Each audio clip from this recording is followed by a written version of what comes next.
وہ علم عطا کیا گیا کہ حضرت عثمان غنی جب بھی کوئی بات کہتے، کوئی چیز بتاتے، تو آپ اس بات کو سمجھانے کے لیے ایک آسان مثال لوگوں کے سامنے پیش کر دیا کرتے تھے۔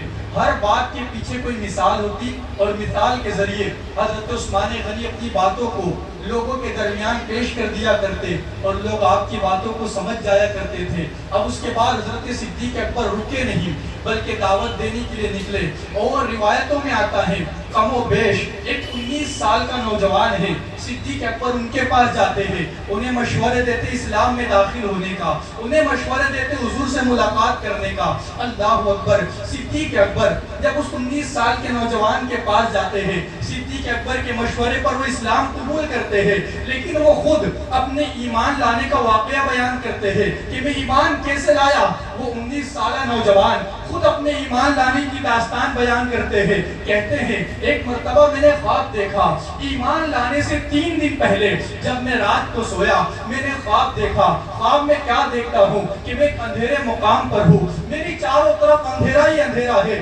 اتنا اندھیرا ہے کہ میں اپنے جسم کو دیکھ نہیں پا رہا ہوں، مجھے اپنے ہاتھ اور پیر دکھائی نہیں دے رہے ہیں، کچھ بھی سجائی نہیں دے رہا ہے، بس چاروں طرف اندھیرا ہی اندھیرا نظر آ رہا ہے۔ وہ کہتے ہیں میں ایک راستے کی طرف بڑھا، کچھ نظر نہیں آ رہا ہے مگر ایک حصے کی طرف بڑھا، کہتے بہت دور مجھے ایک روشنی نظر آئی، میں تیز قدموں کے ساتھ اس روشنی کی طرف بڑھا تو میں کیا دیکھتا ہوں، ایک مقام پر روشنی نکل رہی ہے اور میں نے دیکھا اس روشنی کے اندر پہلے سے صدیق اکبر موجود ہے، اس روشنی میں مولا علی موجود ہے، حضرت زید بن حارثہ موجود ہے۔ اللہ اکبر! یہ کہتے جب میں وہاں گیا روشنی کے قریب میں نے ان تینوں کو دیکھا، دیکھنے کے بعد پوچھا کہ تم اس روشنی میں کب آئے ہو؟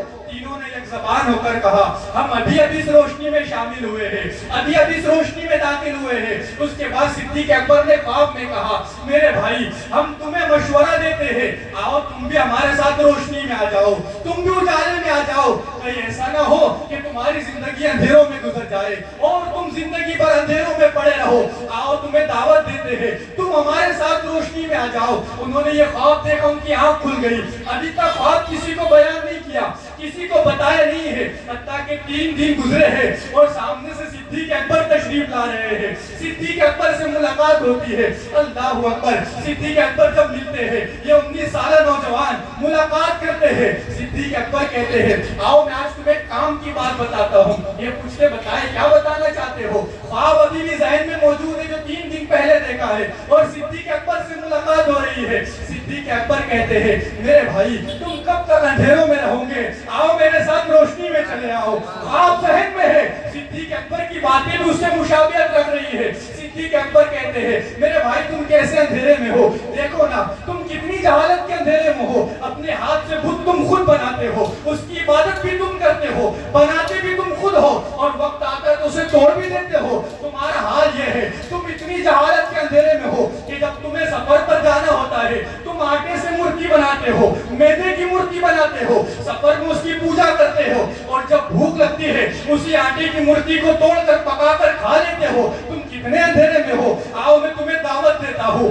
اجالے کی طرف بلاتا ہوں، اے خدا کے دین کی طرف بلاتا ہوں۔ ابھی خواب بھی ذہن میں ہے اور صدیق اکبر کی باتیں بھی اسی طرف اشارہ کر رہی ہے۔ صدیق اکبر اس 19 سالہ نوجوان کو اپنے ساتھ لیتے ہیں، کہاں جا رہے ہیں؟ سرور کائنات کی بارگاہ میں جا رہے ہیں، مدینے کے تاجدار کی بارگاہ میں جا رہے ہیں۔ حضور تشریف فرما ہے۔ جب یہ 19 سالہ نوجوان سرور کائنات کی بارگاہ میں پہنچے اس وقت سرور کائنات قرآن پاک کی تلاوت فرما رہے ہیں، قرآن کی آیتیں پڑھ رہے ہیں۔ اللہ اکبر! میں سوچنے لگا جب پڑھا تو یا اللہ ابھی چند دنوں پہلے میں اپنے ساتھیوں کے ساتھ ایک محفل میں شریک ہوا جہاں پر صرف تلاوت قرآن کی جا رہی تھی، کوئی نعت نہیں، کوئی بیان نہیں، الگ الگ قاری قرآن آئے، انہوں نے اپنے اپنے انداز میں قرآن پڑھا، کسی نے سورہ رحمان سنایا، کسی نے سورہ یاسین سنایا، کسی نے آخری پارے کی مختلف صورتیں سنائی۔ آپ میرے ساتھیوں سے پوچھے وہاں پر کیسا کیف آ رہا تھا، کیسا سرور مل رہا تھا، اس کیف و سرور کو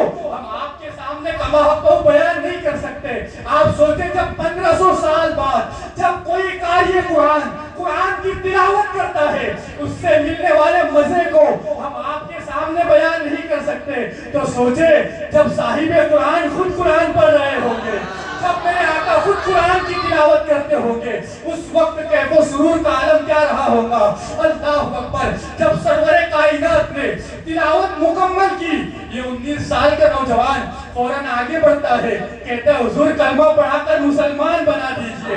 اسی وقت انہوں نے کلمہ پڑھ لیے، مسلمان بن گئے، اور جب مسلمان بنے میرے آقا نے دنیا ہی میں انہیں جنت کا مزد عطا فرمایا۔ اور صحابہ وہ ہے جو حضور کی بارگاہ میں آتے تو کہتے فداک و امی ابی یا رسول اللہ، یا رسول اللہ ہمارے ماں باپ آپ پر قربان۔ لیکن یہ وہ صحابی ہے جنہیں رسول اللہ نے فرمایا اے میرے صحابی تجھ پر میرے ماں باپ قربان۔ اللہ اکبر، جن کے لیے رسول نے فرمایا تم پر میرے ماں باپ قربان، وہ صحابی جو 19 سال کی عمر میں کلمہ پڑھ کر مسلمان بنتے ہیں، بعد میں عراق و ایران کی دھرتی پر اسلام کا پرچم لہراتے ہیں، اسی صحابی کو دنیا حضرت سعد ابن ابی وقاص کے نام